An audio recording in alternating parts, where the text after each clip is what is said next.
Welcome to Building the Future. I'm your host, Kevin Horick. You can check out new episodes of the show every Tuesday and Thursday at 2 p.m. If you missed an episode or want to get more information about the show, please visit buildingthefutureshow.com.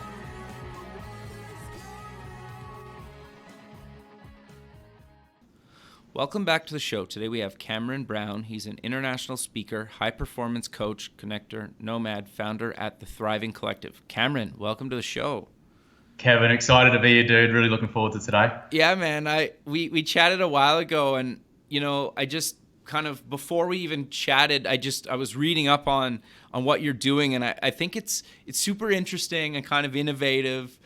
But maybe before we kind of get into exactly you and kind of the Thriving Collective, let's step back a second and kind of start off with kind of where you grew up. Definitely. So grew up, probably people can already tell, Australia. Outback Australia though, pretty remote place in Australia. Even had a kangaroo as a pet growing up. Really? Yeah, man. Okay, wait. Before you continue, walk me through that a little bit, because obviously I think like a lot of my listeners are in kind of North America and maybe even into Europe. So I think most of us probably, if not probably maybe nobody that listens to the show has had that. So walk us through what is that like? Is that common in kind of Australia? Is that not? No, really? It's not. Not really common. I mean, there are a lot of kangaroos around, especially in regional areas. But to have one as a pet's not. We were probably the only ones that I knew had one growing up. And but yeah, she was awesome. She lived for over 20 years, and she was a very, very important part of our lives. And that's so did she sleep with you kind of like a dog would, or she has her own like space in the house, or like do you even keep them inside? I mean, we had a time where growing up she had like a diaper on, jumping around the house, and we built this little pouch for her. She would stay outside and do her own thing, but loved getting fed almonds and banana and little rice cakes and things like that. Sure, that's amazing, man. I love that. Yeah, she was awesome. So that's great. So walk me through kind of exactly what the Thriving Collective is and why did you decide to found that? Yeah, there's been a number of defining moments in my life. I moved away from the farm and the town that I grew up in after schooling, so around 18 years of age. Went to university for a couple of years and then completely dropped out. Definitely wasn't the right time for me. What did you take in university? Just psychology. Okay. Psychology. So I lasted a couple of years and was partying way too much and definitely went off the rails big time. And it wasn't until a couple of years or a year or two after that that I really started getting my life back on track a little. I went back and studied audio engineering because of the music that I was creating. I wanted to learn how to be able to record and to go with the writing that I was doing.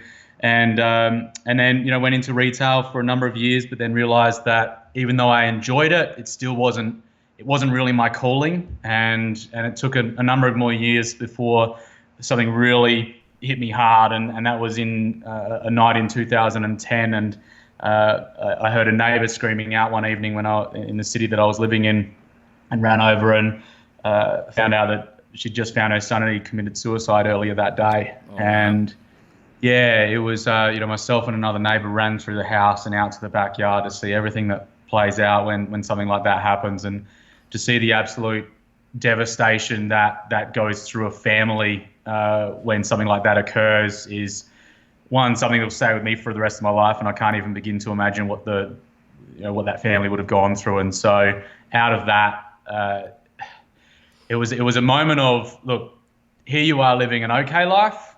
And there's people that need help. What the hell are you doing about it, man? Sure. And so it was a big wake up call for me. And a few months after that, I enrolled in a first coaching course. I'd already done a lot of personal development and had discovered that a real love for that.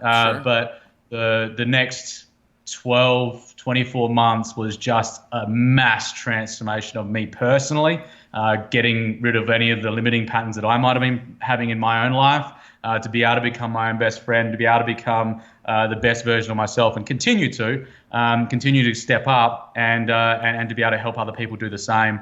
And I felt that if I could empower as many people on this planet to live happier and more fulfilling lives, then that's going to lead them to do more good in the world, and that's what could end up allowing us to create massive change in the world, which is what we need. And so that was a big moment for me. And then the other one, I mean, there's been, like I said, there's been a number of them, but the other big one for me was a relationship a significant relationship of mine came to an end in the late 2014.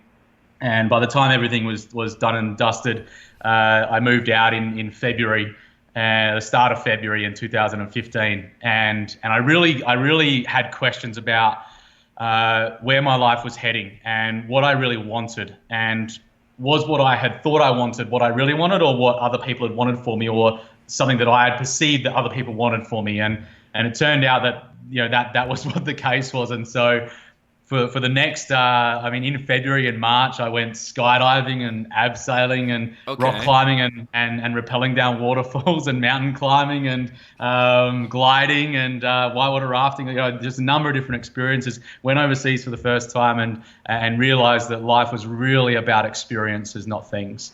And that's led me on a huge journey now to creating the Thriving Collective, which came out of realizing again that it's all about experiences, not things, and then running events in last year in New York and LA and Toronto, and creating experiences for people. Like we had beach tennis on Santa Monica Beach for the people that attended the event there, and an illusionist in Toronto and a mentalist in New York. It was amazing. And then it really just is about empowering people to dream bigger and live fully and make an impact, because when good people do that, they tend to do more good with that, and that's what can truly change the world. Sure. No, I think that's great. And I want to dive deeper into kind of exactly what you're doing. You kind of just roughly touched on it. But when we originally talked, you basically sold most of your kind of possessions to kind of start this thing and kind of just travel and not be kind of tied down. So do you want to kind of walk me and the listener through that again? Because to me, that's just brave in itself, right? And I love how you kind of took something negative and kind of maybe events that were kind of good and bad in your past to kind of start this thing and kind of inspire others. And I think that in itself is inspirational. So do you kind of maybe want to walk us through kind of why you decided to kind of just purge everything and just get rid of everything, go for it, right? Because I think a lot of people don't have the balls to even start something new or take a baby step towards something, where you are just kind of like jumped right in the deep end and went for it, right? And I love that, and I think that's inspiring.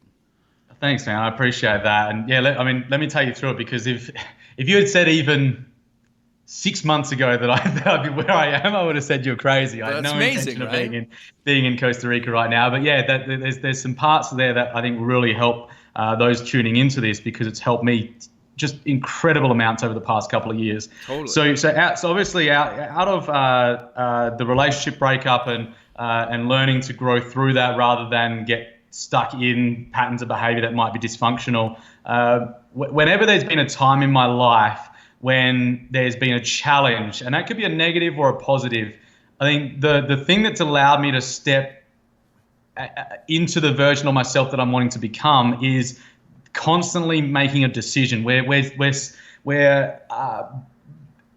we get delivered experiences to us that allow us to decide in those moments which way we're going to go. And I see so many people make decisions that are based on fear rather than what they really want and what's aligned to them. And so out of the experiences, in 2015 and then going into 2016, I was running peer network events in Australia. I had 4 locations set out in 2015 and ran them, and they were amazing and got to meet some incredible people. And then just thought, well, if I could do that, then maybe I could expand it overseas. And then I just picked 2 places and thought, all right, I'll build some relationships there. And I use LinkedIn, and that's a number one tool for me in terms of building initial relationships. It's a phenomenal tool when you know how to use that effectively. And so built relationships. Didn't even know how to dial a US phone number 15 months ago. And then 4 months later, I was running events there. And I remember flying back after running the first events there in March 2016. Yeah. Flying back thinking there's stuff in my house back home that is just sitting there, wasting away, and it would be better off somewhere else. Okay. And it was just this feeling that, and I think when each of you tuning in to this podcast, when you tune in, you get insights coming through to you about which way you should be going if you're quiet enough to listen. I often say in the engagements or when I'm with clients, silence speaks to you if you're silent enough to hear it. Interesting. But often that our biggest breakthroughs come directly after our biggest breakdowns. Totally. Yep. because we're not listening. No, totally. And it often takes for a massive slap across the face before we actually realize, that thing.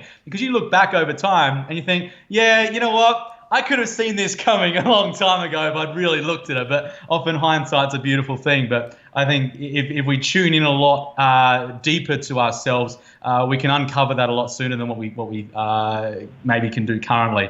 And so I felt that small pull towards it in March, and then I went back and ran the events in New York, LA again, and expanded it to Toronto as well. Sure. And then flying back, there was an even bigger pull towards getting rid of stuff, and just the feeling of detachment from that, and questioning ownership as well, thinking, well, do I really own it? I mean, it's made up of stuff that's been here for billions of years. So sure. Do I really? And so I'm still questioning that theory of ownership. And I'm a big believer now from a shared economy point of view. And it's a much more sustainable way to live. And so when I came back, I just recorded new music in LA, in Santa Monica, and was deciding how to launch and what we do to create the buzz. And it just came and slowly but surely delivered into getting rid of stuff and also traveling the world and staying in places around the world that have grand pianos so that I can play as I go. And I'm looking forward to staying in a boat in Belgium later this year that has a beautiful grand piano. It's this old school boat. But it's been that sense of curiosity with all of these pieces playing out of, well, if I could do that, then I wonder what else is possible. Sure. And if I could create this, then I wonder what else is possible. And I think that and strongly believe that curiosity is one of the most underutilized yet most valuable skills that people in business and in life can develop. And we lose sight of that as adults because we become adults and we've got to be serious and we've got to grow up. I've got to say that's BS. Yeah. You can still have fun and still create amazing things while having a huge amount of fun at the same time, because curiosity is the gateway to creativity. And if you don't open up to curiosity, then you're closing off from creativity and you're closing off from all the sea of opportunities that are available to you out there. And so, my belief is that you have certainty in your outcome and then have flexibility in your approach, have curiosity about how you might get there, how far you might exceed that expectation, what it might look like when you actually arrive, because you might be pleasantly surprised, as I have been constantly, time and time again, and same with clients now as well, about what you actually are able to create when you build this momentum up, and the curiosity tends to then feed off itself. Sure. So you've talked about these kind of events in major cities across the globe, and you keep kind of mentioning about kind of future events and things that you've done.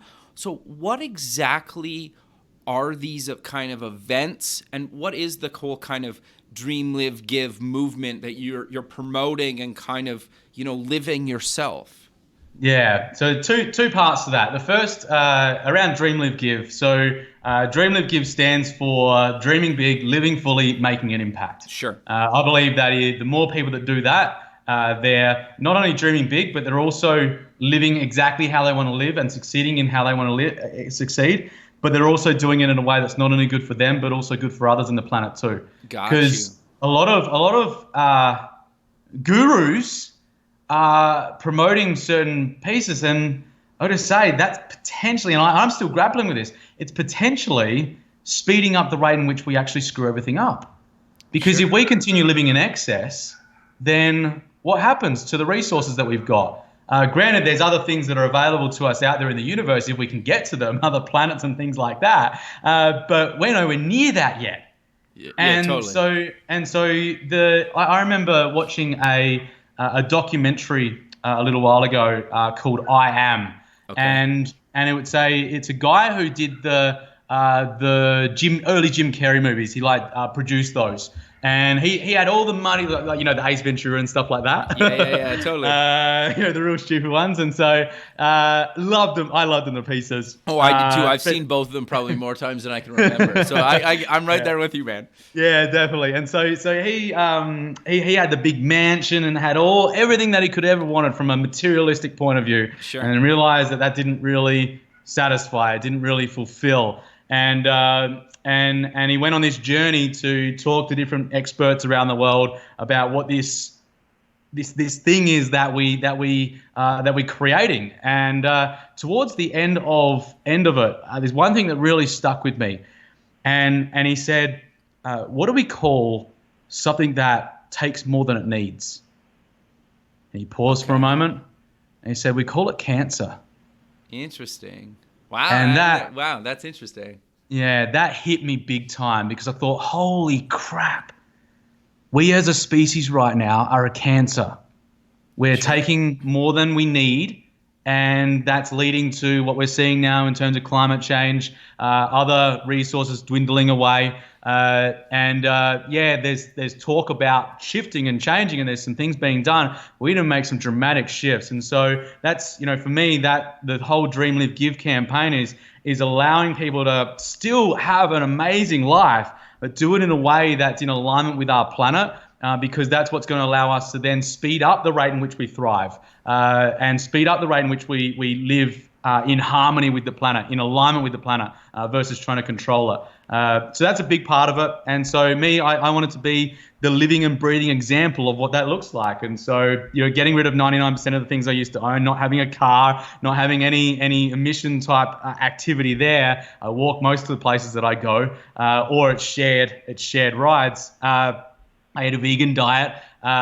There's living in different places around the world as well that are already there, and not needing a massive mansion, for example. It's me showcasing that. And the other part to it is showcasing firsthand that we can actually utilize technology to improve our performance and improve our mental health, and enhance our ability to build relationships and opportunities with people, no matter where you are in the world, and with whoever you like in the world. And me dropping myself into countries that I've never been to before, knowing nobody here, and still being able to run a company, build relationships and opportunities in different parts of the world. It's, again, for me, if I'm going to teach it and coach people on it and speak on it, I want to be a living and breathing example of that, rather than just being a theory expert. Sure.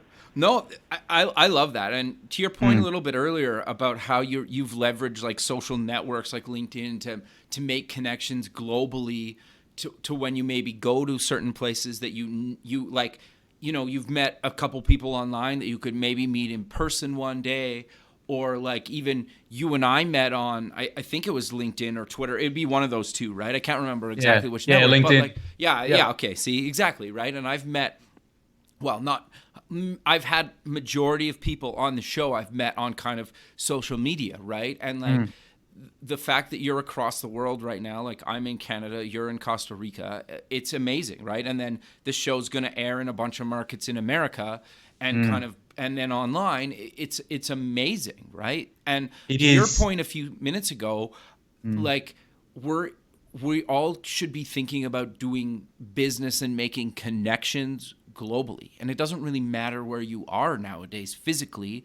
You can have conversations and meet people across the world from wherever you're sitting, right? And I love that. And I love how you put on these kind of events and you're doing things throughout the world, right? And I love this section of your website, like where in the world is Cameron right now, and like you have like your next few months laid out for you, and like what you're doing there. I think that's kind of fascinating, right? And so just to kind of get back to the second part of my question, like you've run these events in kind of these big cities. So walk us through some of these kind of events. Like you mentioned playing tennis in Santa Monica. Or was it tennis or volleyball? Sorry. Beach tennis it was, on Santa Monica Beach. So Yeah. I love Santa Monica. I actually spent a summer in 2004 kind of living in that part. So I was at the beach every day. So walk people through and myself through what exactly did you do there? Like obviously you put on this event, but like what was the whole thing? And Yeah. For me, a couple of years ago, about 2.5 years ago, I think it was, I remember being in a mentoring room okay. and with a group of people, and the talk was just so much about getting clients in the door, how you can get them in, get clients over the next 4 to 6 weeks or 3 months, and to me, it just didn't make sense long term and sustainably. Okay. And I made a decision in that moment to, while everybody else was building relationships or building connections that were going to get them clients over the next few months, I was going to build relationships that were going to last me for the next 10 to 50 years. Interesting. And the last 2.5 years have been the building of that, and will continue to be, because it's been the most amazing thing that I could have ever done. And what happened out of that is deciding to run invite-only peer network events where quality entrepreneurs and influencers have the opportunity to come and connect with one another, build real relationships with one another, not selling or anything like that, sure. and build genuine relationships. And so, I did that in Australia for a period of time, and then there was the expansion to the US in March, and then the July events last year, again, just turns it up to another level, and thought, all right, well, let's have it. We just create some experiences for people as well, because allowing people to connect through experiences is just an amazing thing to be able to allow people to have.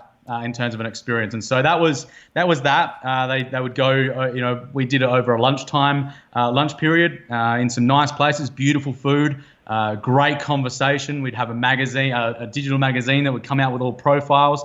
And so that was 2016. This year, it's changed up a little again.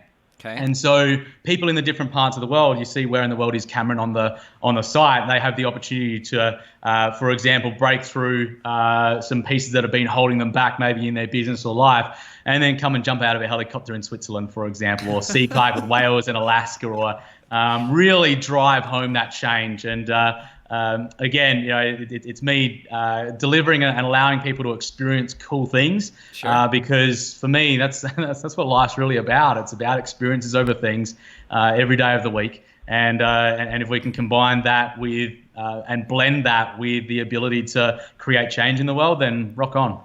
No, I love that. And I also think like what I like about what you're doing too is when you put a bunch of people that may or may not have met each other, whether it's physically or online before, and you give them kind of an experience that they probably have never had before, you always remember that, right? And I think, and to your point, like you build these genuine relationships that last beyond, if you just go to a conference and you maybe meet a couple people you chat with, and you might connect with them on LinkedIn or whatnot, you probably never really chat with them again.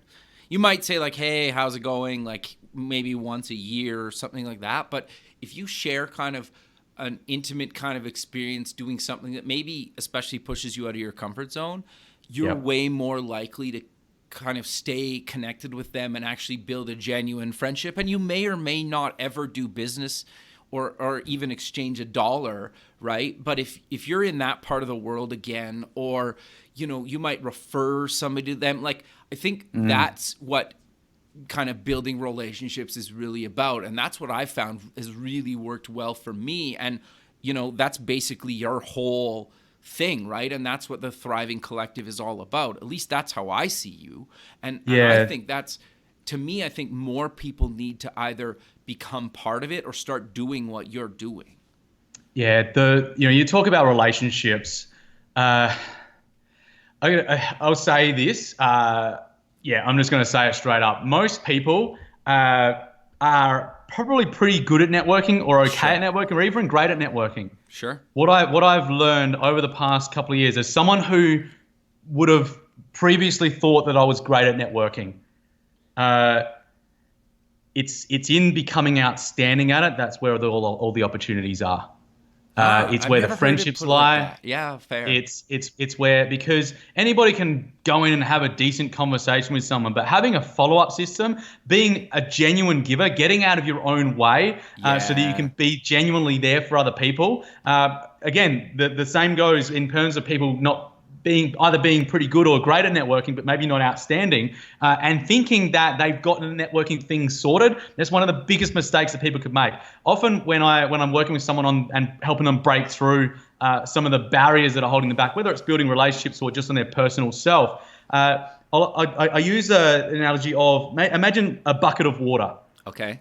And that bucket of water, it'll fill up, but if you've got one small hole in it, it'll fill up a little slower. Sure. And if you've got two small holes in it, it'll fill up a little slower again. And so, granted, you're great at certain things, and granted, there are certain aspects of your life or your business that you are outstanding at.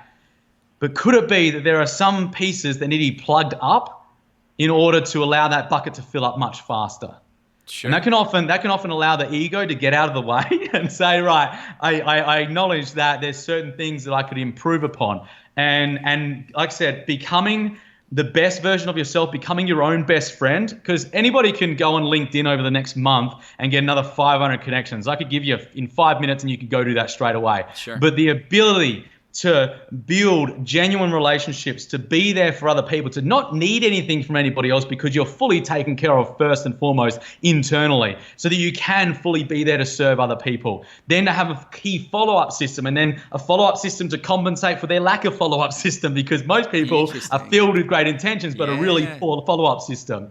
And so you know that, then all of a sudden you become, and you share insights that they haven't thought of yet, you offer introductions that they haven't had yet or wouldn't have been able to have, and you build the relationships internationally. You know, I had a contact of mine in Estonia, and he's got a game show that they've been doing over there. He's a former politician, and I was thinking, I have no idea where I'm going to introduce this dude. And then lo and behold, the following week I spoke to a film producer in the US who said, I think I might know somebody who may be interested in talking with him. And so now they're in conversation. That's amazing. Another one, I was in LA, and there was an Uber driver, and his mum was a CEO of a company that I introduced to somebody that I met at one of the events I was speaking at in LA, who was promoting one of the inventions that have been created. That's amazing. These types of introductions can occur when you build genuine relationships. Totally. It is completely different to networking. Totally. Those listening in, if just some of you get this, it'll pay massive dividends, because I challenge you to find anything out there, any marketing or sales strategy out there that makes you feel this damn good. Totally. Yeah, it's interesting, because I would even I've only realistically, it sounds like we're almost in the same boat a little bit, where you kind of figure this out in the last few years. You're still kind of playing with this. You're trying new things, which I really like. I would put myself in the same kind of boat as you, right? And the second you start doing what you're talking about, it may take weeks or months to kind of catch on a little bit. But the second it catches on, it snowballs so fast, and like you start introducing people to other people, they start doing the same to you, and then like you're in like 6 months or a year, just how far you've come and how many great relationships you've formed is like mind-blowing. And the people that you've met or connected people with, like if somebody would have asked me like 3 years ago, I would have been like, there's absolutely no way, right? And it sounds like you have the exact same experience. Completely, dude. The people that I've been able to meet and interact with and connect with, from a dude who hadn't even been overseas until 2 years ago. Totally. It is absolutely phenomenal. And you build friendships, you build relationships, there's business opportunities, but you go into it in the way of building relationships. And like you said, there's a time, and those, if you're just getting started out with building relationships, you still offer to have a conversation with somebody and say, look, who could I introduce you to? Sure. Is there anybody I can keep an eye out for? Just that alone, just that asking of that is often enough for them to go, you know what, this person isn't just in it for themselves. Totally. They actually cared enough to ask me that question. And when I started, I had hardly anybody in my network. I had maybe 500 or 1,000 people on my LinkedIn profile. Sure. There's over 10,000 now in different countries around the world. Sure. Since being here, there's been probably introduced, I have to go back through, but over 100 people already. And we're only a small amount of time into the year. Sure. And I've been here for maybe 4 weeks. So, the amount of introductions you can make when you build the relationships and build the genuine relationships, because you then have the conversations with people and you're constantly looking out for who you can connect with one another. Totally. And you become this very valuable person in someone's network, somebody who will always, if someone wants a call with you, they can always reach you. You can always reach them, and they'll always take your call. Totally. Because you're not there to get something. And often this takes, I'll just say this as well, often it takes time. I was on the call to somebody yesterday. He was at my event last year in Manhattan in July. Okay. And we got talking about how it's taken him about this length of time. We had a conversation just yesterday, how he was really skeptical of me to begin with. Okay, interesting. And quite rightly so. Most people are walking around right now with their guard up. Sure. And until they can be shown that it's safe to bring it down, because there's so many people that are trying to get stuff from other people. They're trying to sell them their products or services. Yeah. So the immediate reaction is, this person's reached out, I've got my guard up until you can show me otherwise, and you've got this bulletproof barrier between you and the other person that you've got to break through. You've got to show genuinely that you are there for them. And that comes down to being, again, having your own stuff taken care of so that you can be there for them. You can be vulnerable in a situation. You can trust them fully and be there, because when you bring that version of yourself to them, you give them the space to have the option to lower their barriers as well. And you'll be surprised at what that happens. Now, certain things are outside of your control, but often those conversations can happen really quickly. Others, it took 15 months, and now he said he's realized how genuine I am, and he's taken that period of time to do that. And there's stuff that we're going to work on together to help him open up more and to be more curious, and to overcome certain things that might have held him back from previous relationships, because there's some form of pain that has previously been there that's still impacting the ability for him to build relationships. Sure. No, I think that's actually really good advice and a really good way of putting it, right? You're right. Most people are skeptical when you're trying to help them at first, because they think that it's very much this ulterior motive, okay, I'm just waiting for the guy to be like, okay, now buy my product. You're like, well, yeah. Sometimes but if you're not I get that you obviously do kind of some speaking and coaching and on these events and whatnot. But Absolutely. At the end of the day, when you're just genuinely trying to help somebody out, and then, eventually they're going to ask you kind of what you do and kind of how they can help you, because if you can help them, they can help you. And sometimes helping each other doesn't have to have money attached to it, right? And I think people forget that all the time. There's some stuff that I do, even this show, I don't charge people to be on the show, because I want to have interesting conversations with people that I want to have conversations with. If I said, Cameron, can you be on the show, but you owe me money? You'd probably be like, you probably would have said no. To be fair, I would have said no to me, right? If I asked me, but for me, it's about having real connections and conversations with people, right? We may work together, we may not. Does it really matter? Absolutely not. But now that you and I are connected, it's if I'm out and about somewhere and somebody's like, I need this, and I'm like, oh, Cameron's perfect for that. You make the introduction, it takes 30 seconds to connect you two on LinkedIn and say you know what, you guys should have a phone call. I think you guys could really benefit each other. Here's each other's LinkedIn profiles. You guys handle it from here, right? How long does that really take?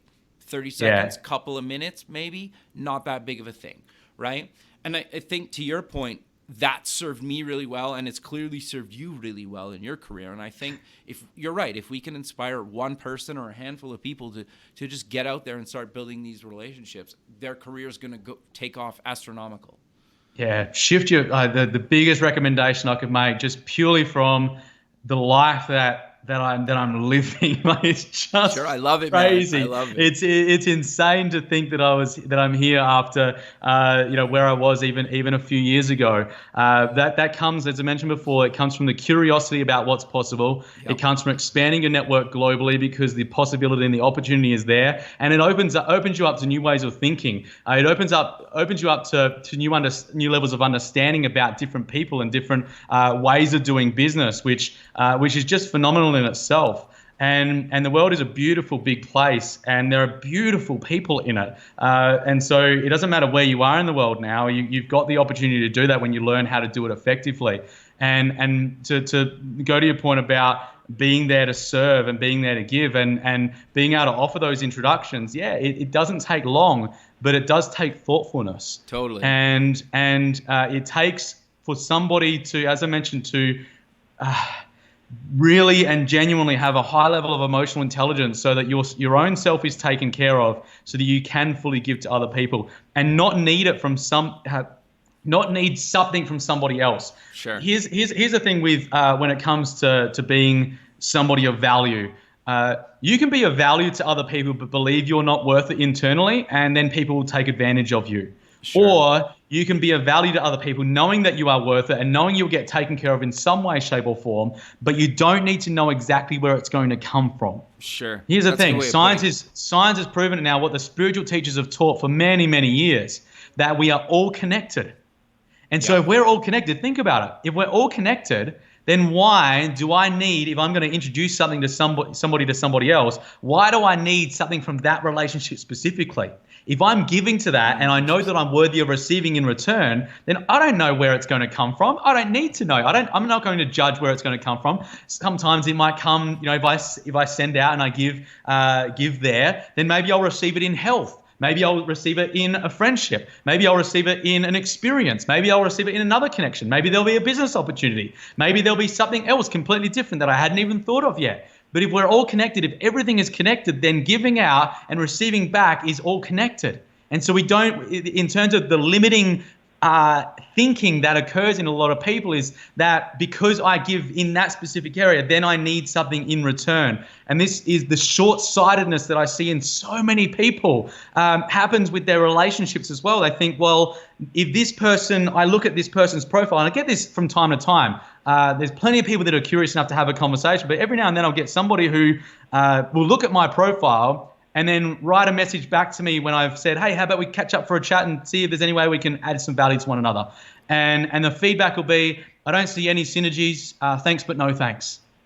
Wow. And there's been times where I've looked at the profile and there's been about 3 or 4 people that I've thought they are going to be killer introductions for them. Totally. Yeah. And they have just missed out big time because of their lack of curiosity, their lack of flexibility, their lack of thinking, well, I wonder what's possible, and being expansive. And you still got to have boundaries in place and in terms of your own self. But there comes a time where the curiosity allows you to create things that you hadn't even thought was possible. Totally. No, I 100% agree with you.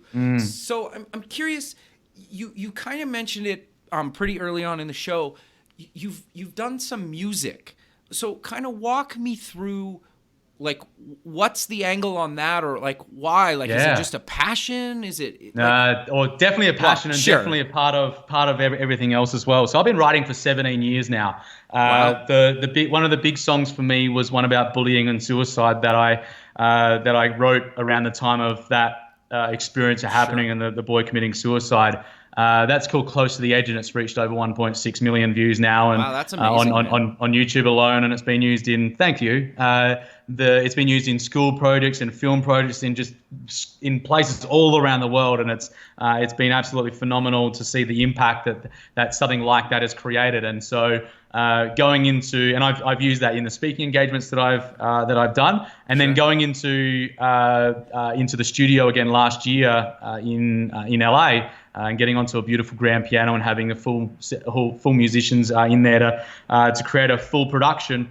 We created one song about living an extraordinary life, and the other is about social isolation and how technology is impacting our mental health and what we can do about that. And those two songs have just been launched about 3 weeks ago to go with the Dream Live Give project. And they have full videos, video stories to go with them. The feedback has been just absolutely appreciative for being able to create something that has that bigger impact in the world. And so they now form part of the speaking engagements that I do. And those, from a keynote perspective, can have me on a grand piano on stage speaking about the specific topic and then performing it live on a grand piano on stage awesome. to leave.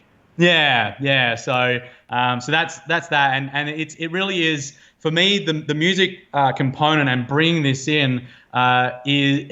It's not only showcasing that there's lessons to be learned, and when we blend that together, it can create a point of difference, but it's also showing people firsthand that you can utilize your own talent and strengths to make a positive impact in this world. And that's what the Dream Live Give project's all about. You dream big, you live fully and experience life fully, and then you utilize your unique talents and strengths to make a positive impact. And everybody has their own unique voice, their own reason why they're here. And it's about finding that. That's what I love coaching people on. It's what I love speaking on, ensuring that they find that, because it's the reason, that's the purpose behind why you're here. It's the meaning. It's what gives you fulfillment and allows you to feel like you're contributing to something bigger than yourself. So yeah, they're the primary reasons behind it. And I'm absolutely loving creating. And yeah, as I travel around the world, there's, like I said before, different places in different parts of the world that have grand pianos at the place that I'm staying at, so I can continue writing and recording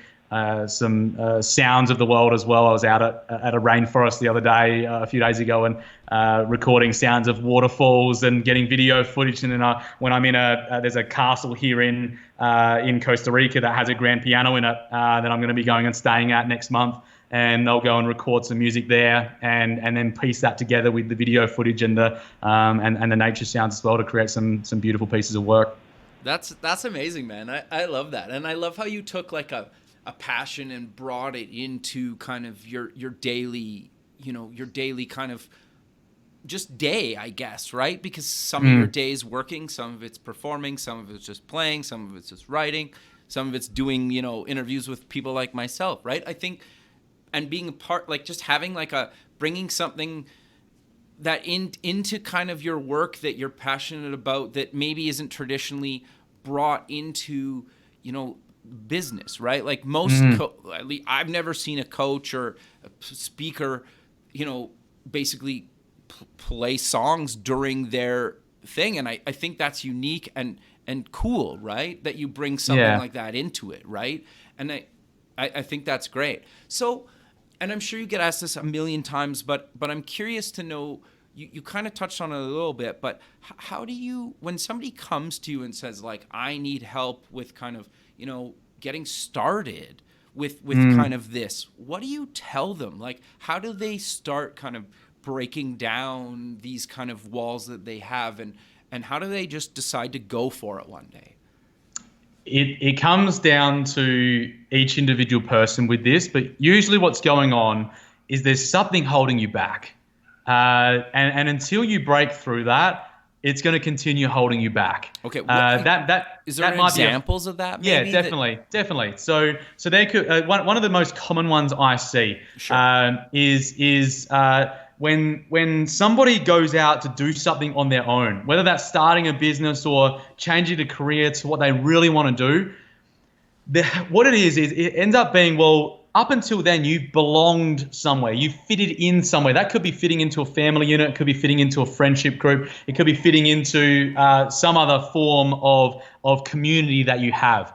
And then when you decide to do something different that may be different to what other people had seen out there, there can be you stepping out on your own, and that's your own. You're faced with your own fears, you're faced with your own beliefs, you're faced with your own doubts as well as strengths. And what can often happen is we can possibly get judged, or we judge ourselves based on what we think other people are going to think of us. What if it fails? What if I go out on my own and I can't survive? it comes back to a survival mechanism. Is you think about it from caveman and cavewoman times. If a caveman or a cavewoman left the tribe, which is what we're talking about here, left the tribe to go and maybe start their own tribe, for a period of time there, if they're not strong enough, there's a big chance the saber-toothed tiger is going to kick their ass, right? He's going to eat them up. Yep. And if that's the case, then what does it mean for their chances of survival? And so with that, there needs to be strength within self to be able to move through those fears that might otherwise hold somebody back. And so it really and genuinely comes down to breaking through, because if you imagine going into an experience of starting your own business. Let's say you're in a career and you're in a corporate role and you're looking at the boss going, I could do this better on my own. Seriously, this dude has got no idea what he's doing or what she's doing, right? Sure. And then you go out onto your own and 6 months later you go, what the hell have I gotten myself into? Because what's happened is there's a level of thinking that's been done for you in that organization that's allowed you to function at a level that allowed you to think, well, I could do this better on my own. Then all of a sudden, and the other thing about being a part of someone else's business, for example, or fitting into someone else's way of being is, like I said, there's some thinking that's already done for you, and you're not having to face the deep-rooted fears that might play out when you're truly faced with something like starting your own business. And there's other examples of that in terms of going into a relationship and maybe starting a career that you don't know if it's going to work or not. Those fears are what play out in a lot of people's minds, and a lot of people will buy into those fears versus learning how to harness them and utilize them to their advantage. No, that's great, man. But sadly, we're out of time. So let's close the show with mentioning where people can get more information about yourself and the Thriving Collective online.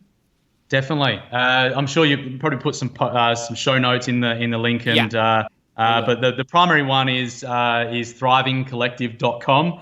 That has where I am in the world. You can grab a checklist there and keep in touch. And there's all the social pieces from Facebook, Instagram, and LinkedIn as well. So which, like I said, you'll put those in there as well. Yeah. But first up, just go to Thriving Collective, become part of the community. Follow the journey and be a part of it. And would love to connect with you if you're going to be in different parts of the world. Whoever's listening in. Sure. I think even just going to look at your Instagram or other, and just go look at the photos of the places you've been, I think in itself was interesting to me, right? Like when I was kind of looking you up when we first connected. So I don't know, just it was interesting. So Cameron, again, I really appreciate you taking the time out of your day to be on the show, and I look forward to keeping in touch with you, and have a good rest of your day. Absolute pleasure, dude. It's been an absolutely great time, and really enjoyed it. Thanks, man. All right. Cheers. Okay, bye.